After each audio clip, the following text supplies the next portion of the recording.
প্রিয় দর্শক আসসালামু আলাইকুম। আমি কোনো কন্টেন্ট ক্রিয়েটর না, আর হতেও চাই না। আমি কেবল বানাই শখের বশে, নিজের মতো করে। পথে আসার পেছনে আমার কোনো লক্ষ্য নেই, কোনো প্ল্যানও নেই। আমি শুধু আমার বড় ভাই আশিক আহমেদকে দেখেই ভালো লাগতো। তিনি একজন বড় মাপের কন্টেন্ট ক্রিয়েটর এবং একজন সেলিব্রিটি বললেও ভুল হবে না। তিনি হাজারো মানুষের ভালোবাসার একজন পাত্র।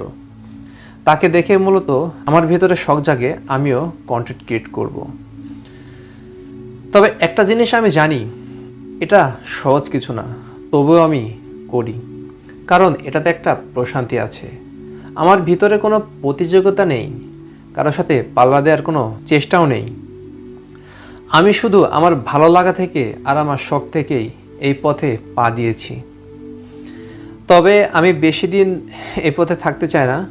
আজকে শখ হয়েছে তাই হয়তো দু একটি কন্টেন্ট বানাচ্ছি, হয়তো বা কিছুদিনের মধ্যে আবার হারিয়ে যাব। আমার ভাইরাল হওয়ার কোনো চিন্তা নেই বা ভাবনাও নেই। আমি জানি আমি কখনোই তার মতো হতে পারবো না, তার মতো এত বড় মাপের সেলিব্রিটি হতে পারবো না, তার মতো এত ফেমাস হতে পারবো না। তবুও আমি নিজের মতো করে চেষ্টা করে যাচ্ছি। আল্লাহ হাফেজ।